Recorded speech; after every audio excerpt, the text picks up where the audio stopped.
¿Hasta dónde puede llegar la humanidad cuando todo parece perdido? El cine espacial siempre ha sido una forma de proyectar nuestras preguntas más profundas. Proyecto Fin del Mundo se inscribe en esta tradición, retomando algunos de los elementos clásicos del género, mientras propone una historia centrada en la ciencia, la colaboración y la esperanza. Sin buscar revolucionar el género, la película encuentra su lugar en una narrativa que combina espectáculo y emoción. En este episodio conversamos sobre esta nueva propuesta y aprovechamos la ocasión para recorrer algunas películas del espacio que marcaron el cine de ciencia ficción. Si te gusta el cine tanto como nosotros, suscríbete y acompáñanos en esta charla. Esto es Pizza, Birra, Cine. Buenas, bienvenidos a un nuevo episodio de Pizza, Birra, Cine. Yo soy Mica Bazana. Yo soy Emiliano Vera. Y hoy vamos a hablar un poco de Proyecto Fin del Mundo, la tradujeron. O Proyecto Hail Mary. Proyecto Hail Mary, el nombre original. Creo que tenía un poquito más de gracia el nombre original porque sería en realidad Proyecto Ave María, llena de gracia. Sí, aparte es el nombre del libro en el cual está basado, entonces sería más lógico que se llame como el libro. Proyecto Ave María, sí, la verdad que Proyecto Fin del Mundo. Sí, en España creo que se llama Proyecto Salvación. Proyecto Salvación, sí. Que es un poco más esperanzador, ¿no? De salvación a fin del mundo es... Sí, opuestos totalmente, sí. Qué sé yo, es una historia que está basada en un libro de Andy Weir que ha tenido una película anteriormente que se llama The Martian. Creo que se llama Marte directamente. O El Marciano, ¿no? El Marciano. Marciano me parece que se llama Marte, bueno, no recuerdo en este momento. Tiene muchas traducciones, pero también tiene 3 libros, los 2 que fueron pasados a película están basados en proyectos espaciales o en películas de ciencia ficción. En esta ocasión participó en la producción. Bueno, el guionista también es el mismo guionista que hizo The Martian. Martian, sí. Pero ya en esta película ya está participando en el proyecto como productor, así que veo que se involucró más en la producción. Me llama un poco la atención que en ambas películas, The Martian y esta, tienen un protagonista que está solo, completamente solo. En el caso de esta película en una nave y en el caso de Martian en Marte, básicamente. Bueno, nada, ¿querés contar un poco, para poner en contexto, el storyline de la peli? Sí, dale, cuento un poco de qué trata. La historia trata sobre Ryland Grace, un profesor de ciencias que es convocado a un proyecto llamado Hail Mary, que se va a encargar de enviar una nave al espacio para buscar una solución al sol que se está muriendo. Sí, buscar una solución. Descubren que hay varios sistemas solares donde el sol está muriendo. Como que logran identificar que es como una onda infrarroja, que después en la película descubre que son células que básicamente se están comiendo a los distintos soles de distintos sistemas. Encuentran y hallan que hay un único sol que no se está muriendo, entonces envían al personaje que interpreta Ryan Gosling, casualmente no como RG, Ryan Gosling, Ryan Grace, RG, lo mandan al espacio, lo mandan a este sol a entender por qué este sol no se está muriendo, a ver si pueden lograr salvar a nuestro propio sol de nuestro sistema solar. Como decíamos, el escritor original del libro como que está un poco obsesionado con esto de la ciencia.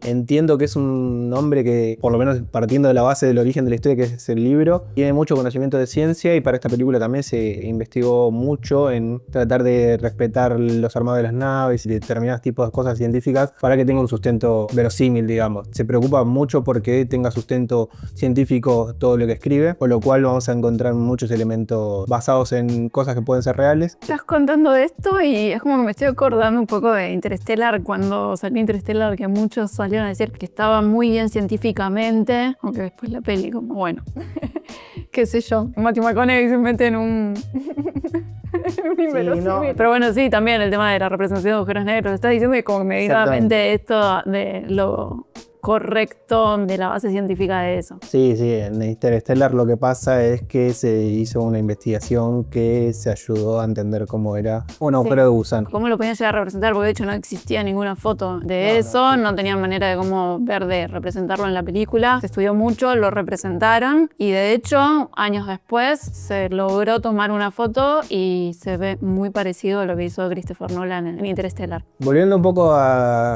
Hail Mary, o el proyecto Hail Mary, parte parte de una premisa que es el sol se está muriendo, hay que salvarlo. No es la primera película que plantea eso, un argumento que ya estaba en otras películas, estuvimos viendo otras películas. Sí, igual espaciales como diciendo para... eso y la verdad que no recuerdo una donde justo el sol se esté muriendo. Sí, después de mirar esta peli tal cual nos pusimos a hacer como medio una maratón de películas del espacio, películas que ya había visto incluso, como bueno, nada, volver a refrescarlas, mirar algunas que tenía pendientes hace siglos. Yo no me acuerdo en este momento cuál, hay muchas películas en el siglo XXI y algunas en el principio de los 90, o sea, fines del siglo XX, pero sé que esta premisa ya existe, es difícil hacer algo original, a pesar de que es algo que es como inexplorable, ¿no? Como hay muchas películas, pero no hay tanto investigado, digamos. Tenemos ahora la NASA que justo casualmente Estamos en contexto de que hemos vuelto a la Luna, o en realidad no volvimos a la Luna, sino que orbitamos alrededor de ella. Sí, con el proyecto de Artemis. Estábamos hablando de esto el otro día, yo no creo que sea casual la fecha de estreno de la película. No sé cuál es la información con la que se encuentran. Hay que pensar y entender que los productores están trabajando a la par con la NASA para hacer el tema de la réplica de la nave y todo ese tipo de cosas. Puede ser que hayan contado con información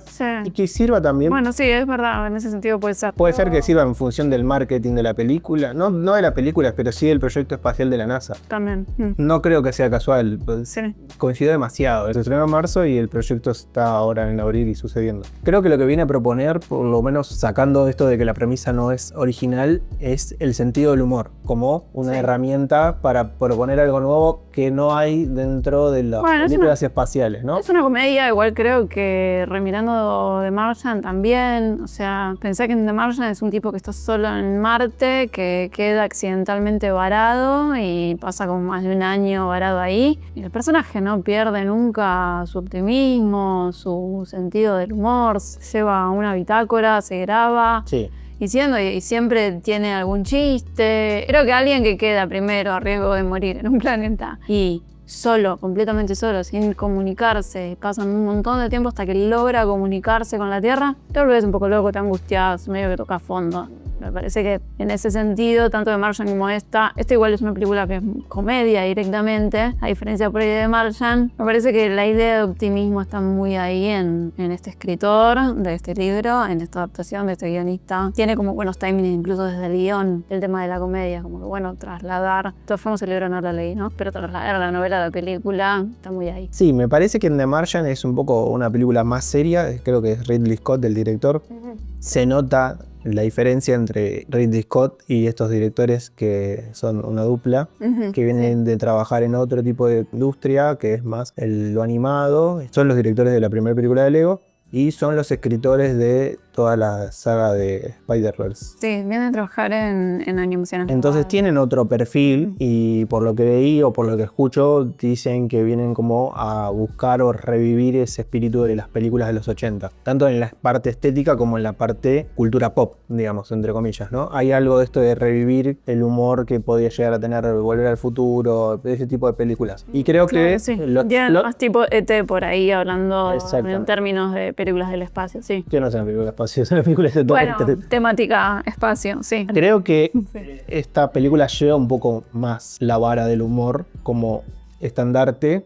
A pesar de ser una película de ciencia ficción, porque es una película de espacio, el humor está plagado en la película. Desde la cultura pop a la esencia de este personaje que se encuentra con otro personaje alienígena en el espacio.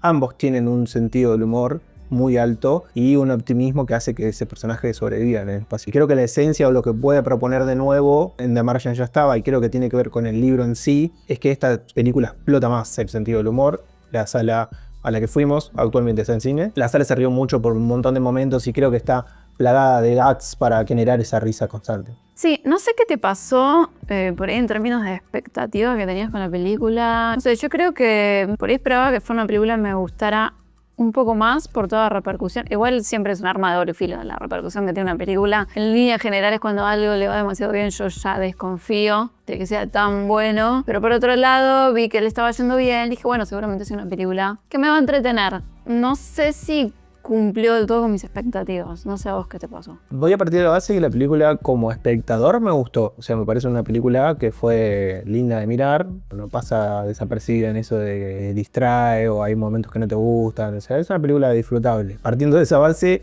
me pasa un poco lo mismo cuando hay una película de que se viene hablando, de que es un blockbuster, una película, un tanque de Hollywood. Me pasa que también empiezo a verla con otra mirada, como diciendo, bueno, a ver si cumple con lo que vienen diciendo la gente. Creo que cumple con el estándar de ser una película grande y estar a la altura de gustarle a muchas personas. Esto de que sea una comedia hace que sea muchísimo más fácil de digerir, hace que cualquiera persona la pueda mirar y disfrutar de ese lado. Ahora, tiene un competidor muy grande en este siglo que es Christopher Nolan y Interstellar, que debe ser la mejor película del espacio, bajo mi punto de vista. Hay defensores y detractores. De este siglo. No sé si hay una película mejor. O sea, hay gente que no le gusta, está claro eso. Sí, y la critican. Y no le gusta Nolan. Estamos de acuerdo con eso, pero es una película que ha marcado una época. Sí, sí. Y aparte, Nolan es un obsesivo de que le funcione, de la forma en que graba o filma, porque utiliza cámaras IMAX. Pero la propuesta de Nolan es totalmente ser obsesivo con construir un mundo verosímil, a pesar de que tiene sus grises. Y después flotando en el espacio. Y después para atrás, la otra película a la cual todos hacen referencia es 2001 Odisea del Espacio de Stanley Kubrick. Y creo que Stanley Kubrick es el padre de todos estos. Sí, es que te iba a decir eso. Vos decís la mejor película temática espacio. Del siglo XXI. Ah, del siglo XXI, dijiste, claro. Claro. Listo, está. No, bueno. No, Stanley Kubrick es el padre de todos los directores de cine que hagan películas del espacio y también de otro género seguramente, que es uno de los mejores directores de cine y ha hecho una película espacial cuando no existía referencia. Es más, esta película y muchas de las otras películas que estamos nombrando referencian planos constantemente. Sí. En esta película está el plano del casco, claramente, que es icónico de la película, y esta idea del traje rojo que también aparece en esa película. Vimos The Martian, vimos Ad Astra, vimos otras películas. Sí. No es tan común esto del traje rojo y eso, que es una referencia directa, ¿viste? Entonces estos directores respetaron un poco eso de, bueno, quiénes son los que marcan el género. Después no vi otra cosa como Armagedón, eso no, ahí ya no veo tanta cercanía. Creo que volviendo a ese tema de si gustó o no gustó, me gustó.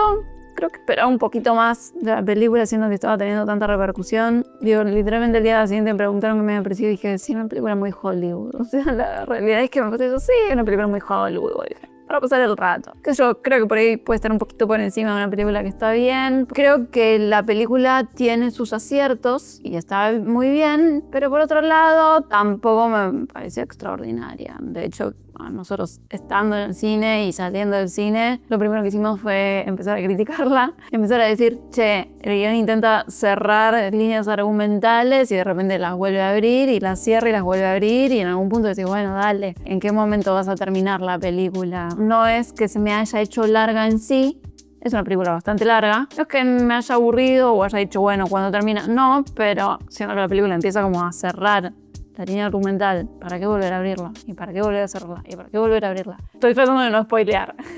Nosotras dijimos una frase cuando salimos del cine que dijimos, che, dale, definí de una vez la situación, ¿no? Con respecto al guión y de lo que estás diciendo, creo que hacia el final, uno cuando está mirando la película o cuando la vean, si ya la vieron, lo que empieza a suceder es que no sabes en qué punto va a terminar, como que te da la sensación de que termina y vuelve a pasar otra acción y vuelve a pasar otra acción y es como que termina con un final feliz, digamos. Sí, es un final feliz, para mí definitivamente es un final feliz, sí. Viene un final feliz de 3 resoluciones hasta donde te termina de cerrar el arco, que bueno, es como la mejor forma de cerrarlo. Es que yo no sé si soy yo medio que me gusta, terminan algunas cosas mal, pero hubiese preferido que algunas cosas terminen mal. Lo primero que le critiqué y que podía decir era que sentía que a la película le faltaba el grado de muerte que puede tener una película del espacio. Digo, siempre se muere alguien en el medio de la película y ves la muerte. Si bien hay personajes que se mueren, están muertos, sí. Están muertos desde el principio de la película. No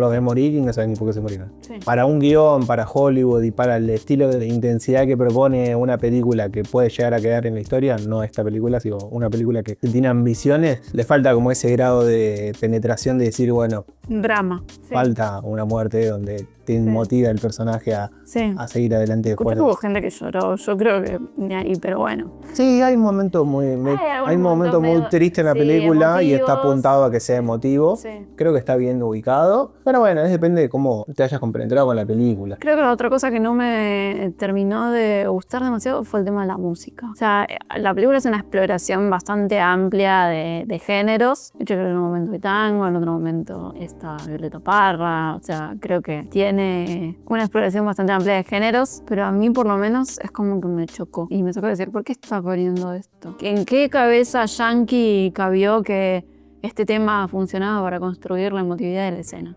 Creo que por ahí estás desacostumbrada a ver películas tan mainstream porque es algo muy popular esto de meter clichés de canciones. En definitiva son efectistas, digo, están los Beatles, Mercedes Sosa interpretando una canción de Violeta Parra, hay una canción de tango. Sí, el tema del karaoke también que canta. Es un tema de Harry Styles y después hay un montón de cosas, digamos, por todos lados, que son todos diversos géneros y no están en función de construir una estética sonora, sino que están en función de construir un impacto, que puede ser, creo que la escena de donde suena la voz de Mercedes Sosa es muy linda, como está puesta. Sí, si la sacas de contexto, creo que es una muy buena inclusión de musical. Ahora, obviamente, venís de tener un montón de cosas que empiezan a competir, ¿viste? Como, es raro. Pero bueno, qué sé yo, es una película que en definitiva termina como favoreciendo la cultura pop de esto, digo. Cuando el personaje empieza a nombrar cosas con los nombres de los Beatles, ponen una canción de los Beatles en función de eso, ¿no? De subrayar. Pero bueno, es Hollywood, no Es Hollywood, sí, totalmente. Igual es eso, a eso iba, como que bueno, lo dijiste vos, por ahí estoy desacostumbrada a mirar películas mainstream. Y cuando miro películas mainstream siempre terminan de alguna forma decepcionándome. A mí me hizo ruido en el momento, me descolocó, me sacó de la película y me generó pensar eso, bueno, ¿cómo está funcionando esto? ¿Qué nivel de sentido están queriendo construir? ¿Es climático? ¿Viste? Incluso me hizo cuestionarme si estaba funcionando a nivel climático o no. A mí me pareció que la música está puesta de manera funcional, me parece que te va llevando bastante bien. Es una película que en ese aspecto no desencaja. Si lo empezás a ver con ojos de ¿para qué está puesto esto atrás de esto? Obviamente te vas de la película y empezás a ver la estética como cualquier persona que ve este plano que quiso decir. Pasa un poco por ahí, sí, pero visualmente por lo menos creo que está muy bien, está bastante lograda y tiene como unos momentos bastante impresionantes. De hecho la película, bueno, trataron de evitar fondos verdes, de evitar CGI y construyeron sets que son impresionantes, querían que todo estuviera ahí, que fuera real, incluso el extraterrestre que encuentra Ryan Gosling en el espacio, incluso está hecho real, es un títere que estaba siendo manejado por un titeretero y todo lo construyeron en función de que se viera realmente de la mejor forma posible y que también para Ryan Gosling estar ahí, no estar actuando en un fondo verde, una bola blanca donde va a estar después el extraterrestre, pudiera, funcionar de una mejor manera, ¿no? Visualmente creo que está muy bien. Y también entiendo que se mambiaron bastante por construir lo más fielmente posible como es una nave. No sé si tiene que ver con que sea la mejor forma posible, porque no creo que tenga que ver con que haya una forma que sea mejor o otra.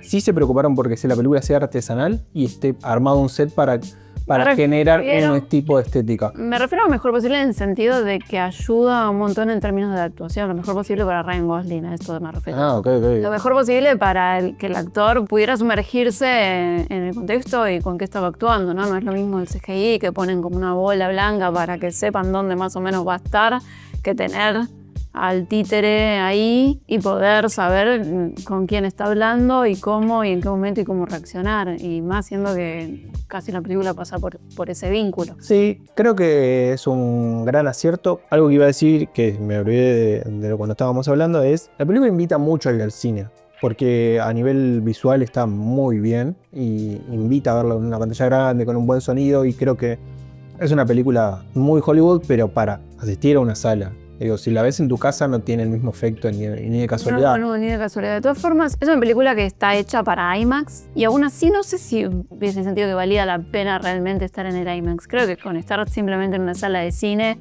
alcanza. Creo que si la película está diseñada para un formato, vale la pena ir a ver el formato. Particularmente una película de espacio donde ves estrellas, digo que no es una situación normal, digo, en tu casa miras al cielo y ves pocas estrellas, digo, estar en una situación espacial, ver planetas, ver una nave. Sí, por eso digo que invita a verla en la sala de cine. No sé grande. si, estar justo en la sala del IMAX era tanto más.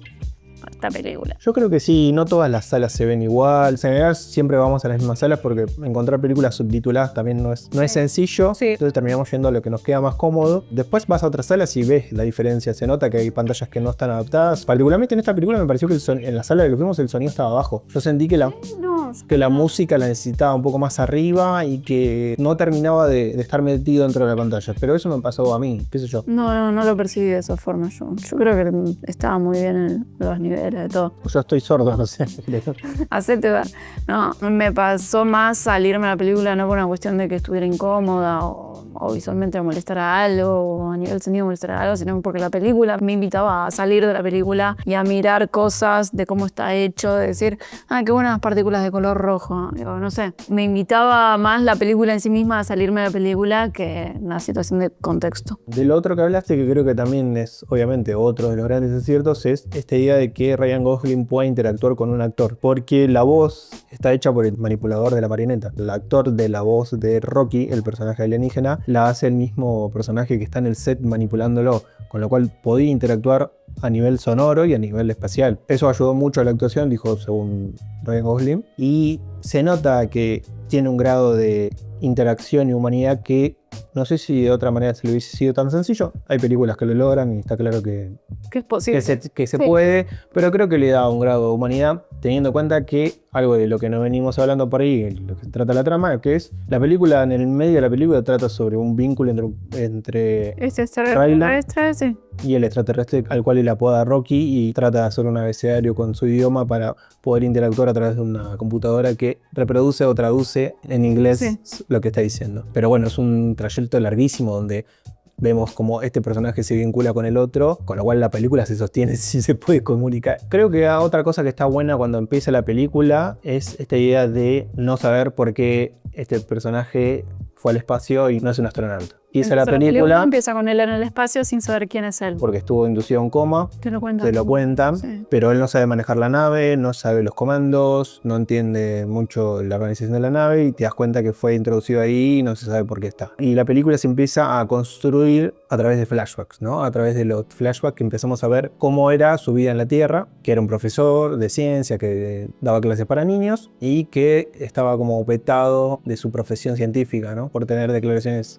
medio polémicas. Sí. Y bueno, cuando lo vine a reclutar, en el medio es un personaje bastante vulnerable. No lo vemos al personaje valiente que se convierte a lo largo de la película, sino que lo vemos un personaje falto de confianza, muy vulnerable, como decía, y le cuesta tomar como esta decisión de ir al espacio o no, y se encuentra ante el conflicto de hacerlo, y la misión no lo incluía él como un astronauta. De hecho, a él lo incorporan en este proyecto como biólogo. De hecho, lo muestran a Ryan Gosling en el laboratorio, que es él el que descubre que esto es una célula y que en definitiva es vida extraterrestre. Y bueno, lo incorporan para que sea parte de este proyecto que investiga y que va a diseñar todo este proyecto para enviar astronautas a este sol lejos en algún lugar del universo. Sí, ya adentrándonos un poco a hablar un poco más de la trama, creo que una de las cosas que está buena o que me gustó de la historia es esta idea de el héroe convertido a la fuerza, ¿no? Digo, a medida que avanza la película y empecemos a entender con los flashbacks quién es él y de dónde viene y por qué está dentro de la nave, te empiezas a dar cuenta que era un personaje que era falto de confianza y totalmente cobarde, a ser un personaje que al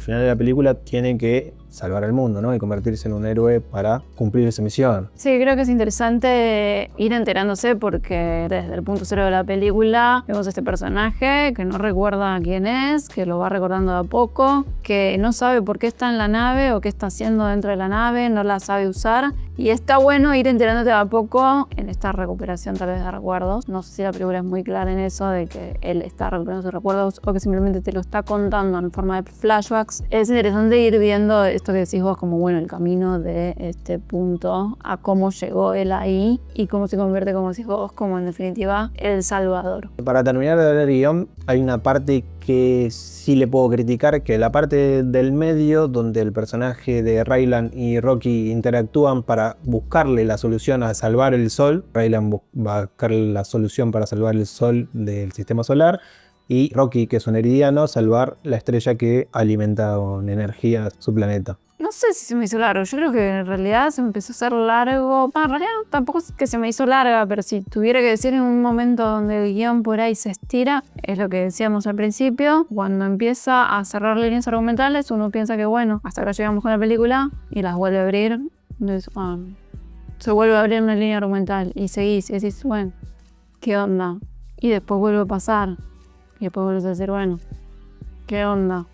Por ahí creo que esos momentos se me hicieron un poquito más largos. Si quiero criticar una parte del guión, creo que es esa. No sé si la parte del medio, como decís vos, creo que eso está más funcionando en función de construir este vínculo entre estos dos personajes. En definitiva, la película trata sobre ese vínculo, ¿no? A mí me pasa que cuando estos personajes viajan juntos a la estrella que no se está muriendo para ver cuál es la solución, tardan mucho en llegar a esa conclusión, y para hacer una película de Hollywood me pareció todo un proceso demasiado largo. Que hemos visto otras películas, la idea de la premisa de cómo resolver el conflicto se acerca mucho más en duración al medio de la película, y acá la película tarda bastante en resolver ese problema. No sé si tiene que ver con la historia original del libro o no. Sé que hubo algunos cambios con el tema del final y partes del medio, pero bueno, eso es la sensación que me queda.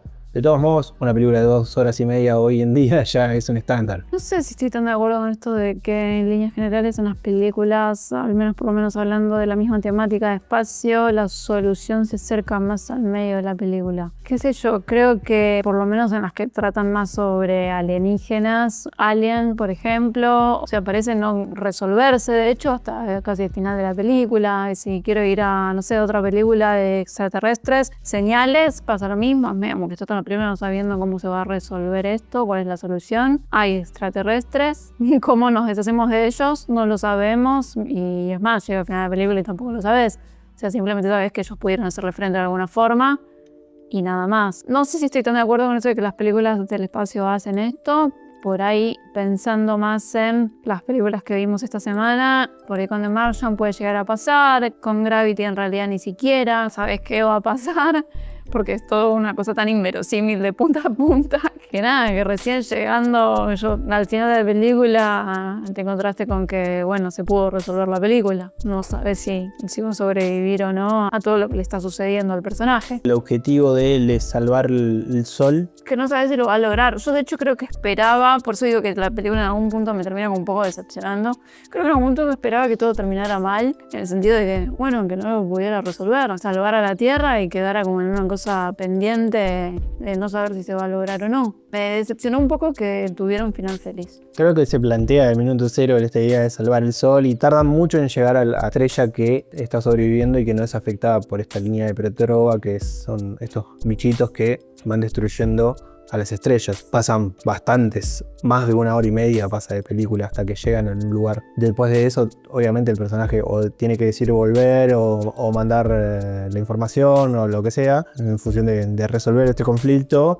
Pero eso es lo que me pasa, que en la parte del medio se concentra mucho en el vínculo de estos dos personajes. Es una relación muy intimista porque están dentro de una nave y directamente no hay contacto con la Tierra, no vemos otra parte de otro planeta, se hace como muy chicle esa parte. No digo que esté mal o no, pero es lo único que creo que le puedo criticar en términos del tipo de película que es. Bueno, diferencias de opinión. Bueno, para vos, de las películas de espacio, Interstellar es la que consideras mejor. Es difícil elegir una. En su momento yo me acuerdo que cuando empecé a estudiar en la facultad tuve que hacer un trabajo de la carrera espacial, entonces vi varias películas, entre las cuales vi Jinetes del Espacio, también súper clásica. Ya conocía obviamente Armagedón porque es una película que en televisión pasaban un montón y es como muy icónica. Y creo que esta película como que también tiene ese tipo de cosas, que esto que hablábamos, ¿no? De tratar de revivir el espíritu 80-90 de... Vos recordás a Armagedón por la canción de Aerosmith en parte. Es como que te queda grabada, se termina convirtiendo en una icónica, al margen de que sea una buena o mala película, digamos. Tiene ese grado de memorable de que te la seguís acordando, ¿viste? No sé si con esta película va a pasar eso. Me gusta bastante la actuación de Gosling en este papel. No sé por qué la mayoría está destacando su grado de comedia cuando en realidad tiene un montón de comedias. No es solo un papel dramático, de hecho creo que tiene muchos estilos. De hecho viene a ser Barbie y La La Land. Sí. No sé por qué lo destacan como algo particular. Me parece una buena elección de actor para ese tipo de películas. Me gusta mucho cómo actúa él. Es una película tanque. No sé cómo sobrevivirá Sí, no sé de si acá al para- año que viene en los Oscars. No sé si es para destacar particularmente su actuación, creo que igual es de todas las películas que hizo la que mejor le está yendo, pero no sé si es para tampoco destacar. No creo que su sea una película para ganar mejor actor, pero creo que está bien actuada y en función de lo que es la película. Es una película comercial. Es una película muy comercial, yo creo que lo mejor que tiene la película es las visuales del espacio y los efectos y todo este tipo de cosas. No así la música, no así el guión, no así la actuación, qué sé yo. Creo que bueno, sí se puede premiar un poco al guionista por adaptarla. Creo que como mucho se puede alabar a los directores por hacer un buen trabajo, pero creo que hasta ahí. Creo que la estética va a ser algo muy destacable y por lo cual esta película puede llegar a sobrevivir en la memoria visual. No sé cómo va a sobrevivir, de hecho te decía, a la entrega de premios de los Oscars del año que viene, porque digo, es una película bastante hollywoodense en Porque términos... ni siquiera va a estar, ¿eh? Te olvidás de qué películas estuvieron este año. La que más son criticable más es Fórmula 1, pero Y bueno, pero esta película está a la altura de Frankenstein, en otro tipo de ámbito.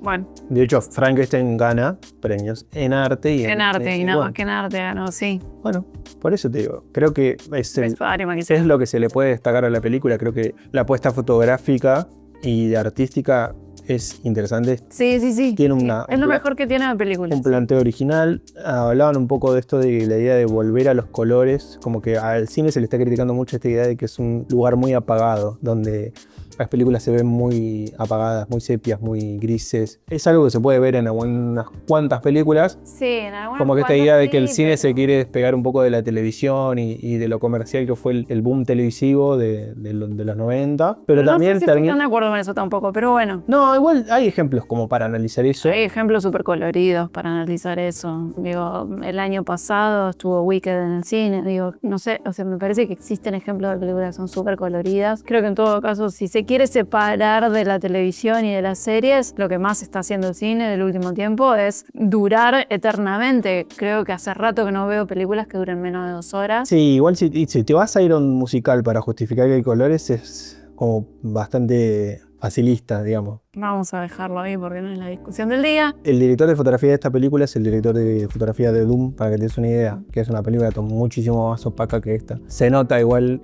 su experiencia y su capacidad para resolver una película ambiciosa en términos visuales. Dune es un ejemplo de algo que está muy bien logrado. Muy bien Y tiene fotográficamente. técnicas particulares, las cuales se echó en el set. Este año se va a hacer la 3, se estrena la sí. tercera parte. Muy inteligente, sí. Pero volviendo a esto, creo que bueno, sí, la fotografía es algo muy lindo de ver en cine, digamos, la parte espacial, los cambios de colores, cuando ponen como esa luz infrarroja, es una escena muy particular, muy linda. Pues cuando lo vayan a ver van a compartir esto que digo. Y ya desde el póster, desde la visual de la estética se propone algo de esto mucho Colorido. más pop. Pero bueno, creo que va también de la mano con la decisión musical y la decisión de cómo trabajar el humor en la película. Creo que es un combo de decir, bueno, hagamos una película muchísimo más Distendida. a la dijo Sansa, digamos. Bueno, sin más que agregar, hemos llegado al final de este capítulo. Este año hay varios estrenos. Pueden dejarnos en comentario las películas que por ahí más les interesen que analicemos. Para este año se esperan muchos estrenos de grandes directores. Ya nos hicimos un calendario de películas que estamos esperando y ansiando ver. Vamos a ir a ver películas del Bafisi, con lo cual este año quizás repitamos un capítulo hablando un Sobre poco visual. de qué películas fuimos a ver, de con qué nos encontramos. Así que podemos hacer unas reseñas de cosas que vayamos viendo. Bueno, si quieren ayudarnos a seguir creciendo, tienen un link para poder hacernos un aporte. No dejen de suscribirse al canal y pónganle un like a este capítulo si es que les gustó. Sí, gracias a todos los que vienen apoyando nuestros reels, nuestros shorts y los videos. Estamos creciendo bastante con el tema de suscriptores. Así que todos los que ven estos videos y no se suscriben, acuérdense de suscribirse. Y bueno, nos vemos en el próximo capítulo. Nos vemos la próxima.